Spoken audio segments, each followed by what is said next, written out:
Willy Wonka is getting the horror movie treatment, and kind of.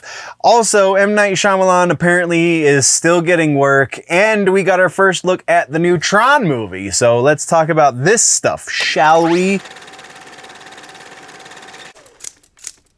Hello nerds! You have found the place for all of the nerdy movie updates worth talking about. More than just comic book movies, though that is a good chunk of what we cover here in the news. We get nerdy about all kinds of movies, as well as the art of making movies in general. If you like this kind of news reporting, then go check out the full show over on the main channel called The Week in Nerddom, where we talk about TV and comic books and gaming and rumors and etc., everything in between. You can find the link to that down in the description or at the end of this video. Now, let's hear about all that movie goodness, shall we?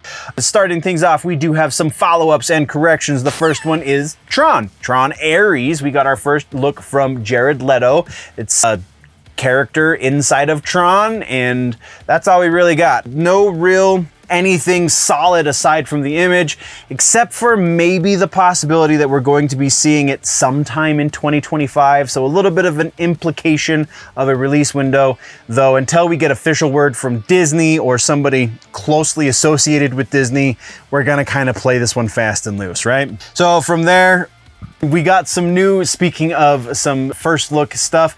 Last week we got a first look of Bill Skarsgard as Eric Draven from The Crow, his version of The Crow.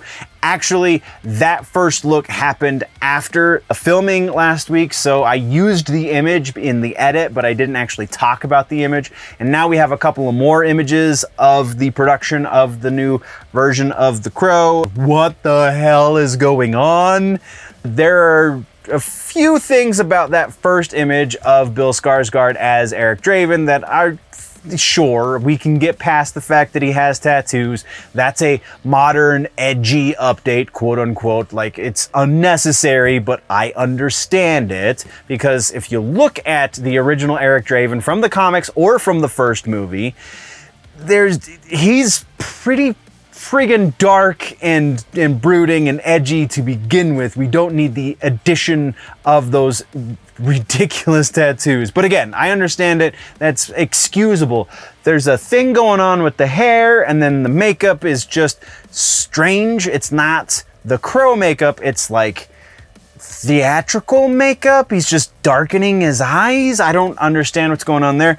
And a lot of people in the community have been comparing him to Jared Leto's Joker, and I understand that as well. But then the newest stills that we got this week, we're looking at Eric in different settings and different camera angles, and a mullet? Really? Really? You're gonna give him a mullet? All right, I'm over it. We just had to talk about the mullet. I had to get that one off my chest. That is the thing that's breaking it for me. The tattoos, I can excuse. The makeup, even, all right, sure, whatever. And the little bangs, the little Caesar haircut bangs that we got, it was kind of a callback to the 90s, because like the dudes in Friends had that Roman kind of haircut thing going on where it was almost like bangs. Yes, okay, that is what it is. But then when you turns his head and you see it's business up front and party in the rear, my Eric Draven doesn't wear an ape drape. I'm sorry, that's just not how that goes. We're gonna roll on though, because we're gonna just keep talking shit if we don't. But next up we have Rebel Moon. This is follow up on the fact that we didn't previously know how long the director's cut version of the Rebel Moon movies was going to be, because Snyder hadn't really decided, and now he kind of has. Rebel Moon parts 1 and 2 together. So each one is presumably going to be half of this. But parts 1 and 2 together are going to be approximately 6 hours long. So if you want to watch the entire quote unquote saga of Rebel Moon from Zack Snyder, then it is going to be a 6-hour slog to get through. So presumably part 1 will be approximately 3 hours and part 2 will be approximately 3 hours. But before we get to that 6-hour release, we're going to have to get part 2. There is still no specific date for the 6-hour director's cut yet, but part 2 does have a release date of April 19th. So yeah, and also the director's cut version will be released together, presumably so you can watch them back to back. I don't know if you're still gonna get the breakup of the credits in the middle, but who freaking knows. From there, we have our one final follow-up is Maxxxine, the third in the X trilogy as produced by A24. The new masters of horror and independent movies. July 5th is the release date for Maxxxine, the third and final movie in this trilogy. Can't remember the director's name. I know it's not Ari Aster, who is my favorite A24 director, but yeah, in case you were wondering, Maxxxine has a release date, July 5th. All right, trailers. We got 2 trailers this week to talk about. First one is for a movie. Well, there's kind of a third one, but I didn't want to talk about it because it's basically just remaking a horror movie from a few years ago, but it's like the same production company and the same people involved, so I don't know how necessary that was. Anyway, we're talking about The Watchers. This is the M. Night Shyamalan situation. His trailers are always just so much better than his movies. Like, did you see Old? Like, that movie was kind of hot garbage. And the trailer made it look very freaking interesting. So kind of the same with The Lady in the Water and kind of sort of the same with The Village. And I don't know, I guess there was a little bit of redemptive value to The Village. If you really were paying attention and wanted it to be good, then it was all right. Unbreakable, I really got behind that one. Split, yeah, Split, I'm pretty sure. The multiple personality, that one was good too, but those are kind of the exceptions to the rule. Almost everything else has been, really? And then obviously there's Sixth Sense, but that one kind of works all over the place. So yeah, I don't know how I feel about this one. It is going to be released internationally before it's released in the States, which is a first, I believe, for Shyamalan. The international release date is June 5th. The North American release date is going to be June 7th, so 2 days later. Starring Dakota Fanning, for reasons, because she doesn't know any better, I guess. Then the other trailer, go check it out and you see what I'm talking about. It's intriguing, but I really think all of the intrigue is going to be what we get in the trailer. The other trailer we have to talk about is the new Garfield movie. Chris Pratt doing the voice of Garfield. I can kind of get behind it, I'm not gonna lie. The trailer's it's kind of like, yeah, I'm probably gonna see this one. I don't know why, it just has me, I guess. So go check out that trailer. That's what we got for trailers. Let's talk next about some regular ass news. Today's episode is sponsored by Dubby. Real quick, I've been drinking this finally for the last week now, replacing my regular energy drink intake with a Dubby drink, and it is doing the job actually rather swimmingly. So I'm totally behind this sponsorship. I really dig it. The flavor that I am drinking currently is the Push and Punch. It is a fruit punch lemon lime combination flavor. Tastes like if you were to take the Kool-Aid that you drank as a kid and then throw a little bit of vitamin C flavoring, the lemon lime kind of Spritey kind of flavor. That's exactly the flavor that you're expecting is this drink right here. So a couple of things to note about going with Dubby instead of, say, getting your drinks from the grocery store or from the convenience store. I know a lot of people who drink energy drinks regularly just stop at 7-Eleven real quick and grab a Monster or whatever. This is gonna do you actually a little bit better in a number of ways. First up, it's only about $1.20 per serving. So this lovely shaker bottle that I got is actually 2 servings. So you're looking at about $2.40 roughly per shaker bottle, which will last me all day. That's around 300 milligrams of caffeine, which is plenty to get you through. I mean, to each their own, I suppose, but 300 milligrams is a good amount of caffeine. The caffeine is better than other energy drinks, the way they source their caffeine, because it is from an actual source. It is not synthesized caffeine. It is sourced from coffee fruit. And in other energy drinks that I've had that do source also from coffee fruit, there's usually a flavor of coffee kind of sitting underneath everything.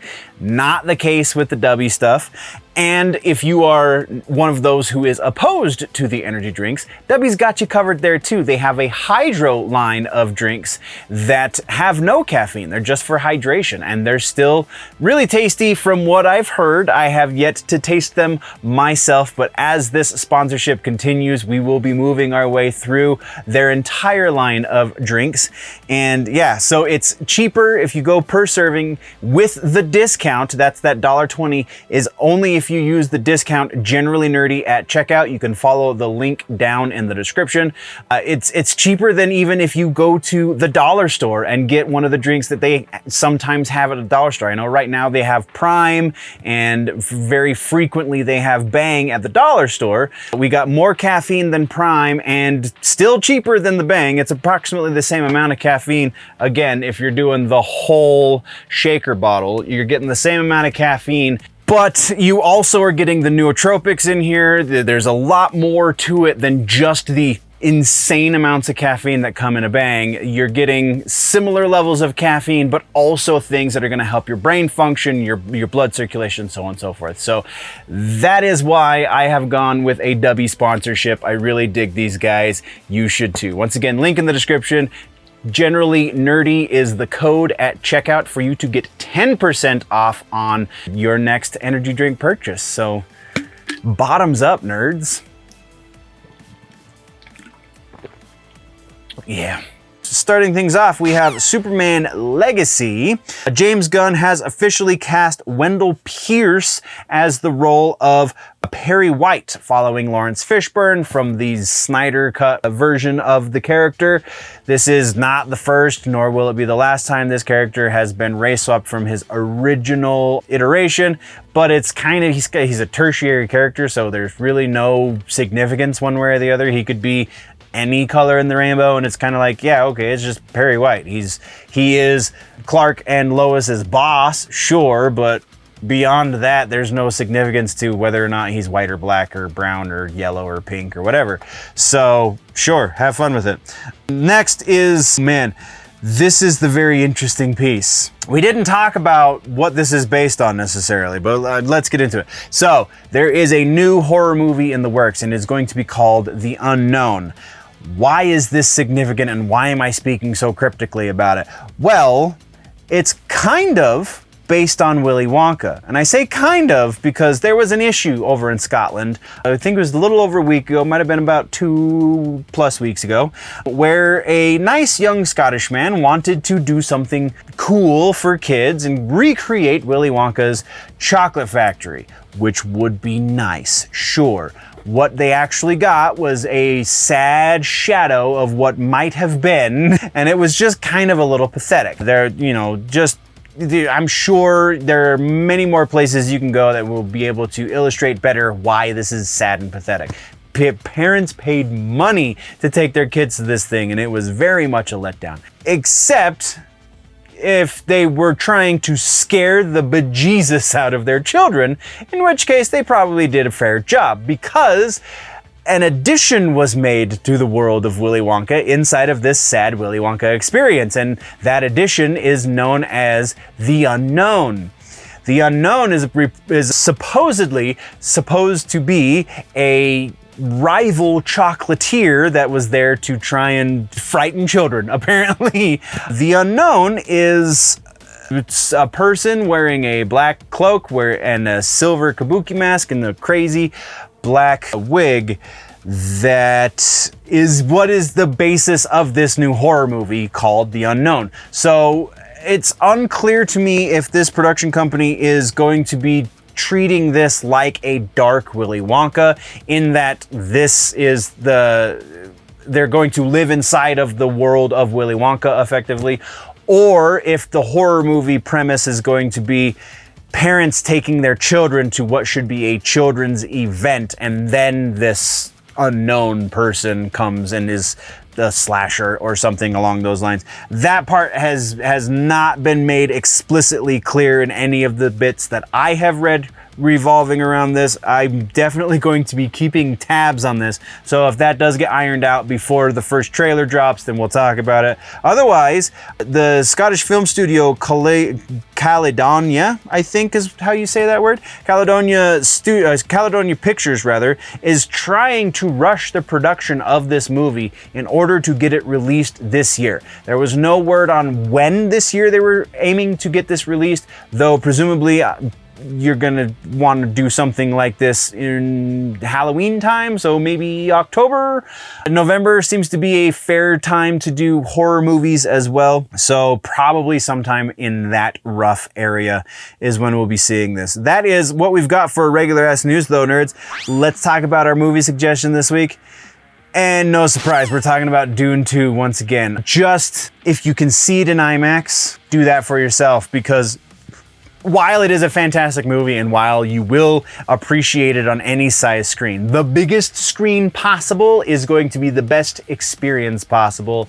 This movie, honestly, there's a reason why it's already on to people's top 100 movies of all freaking time list, because it is as good as the first Dune movie was, the second one is that much better. Denis Villeneuve is going down in the history books as one of the greatest film auteurs of all time because of these two movies together. So I cannot tell you enough. If you have not seen this movie, you absolutely should. I know people have issues with Zendaya and probably Florence Pugh and maybe somebody else who's been cast in this movie. Put all of that nonsense aside.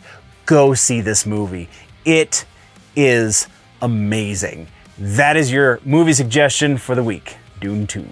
That brings us to the end of the video, nerds. Thank you very much for joining me for the news. Once again, there is a full and probably much more up-to-date and recent episode of the news, the full-length version, if you will, called The Week in Nerddom over on the main channel, linked down in the description, and probably link popping up somewhere around my face right about now. So click on that, go check that out as well, or if you prefer your news in more truncated pieces, then by all means just stick around here and go check out some of the other stuff we offer on this channel. Thank you very much for joining me. We will see you in the next one. Before we go, always remember, nerds, that if it is generally nerdy, it's probably here.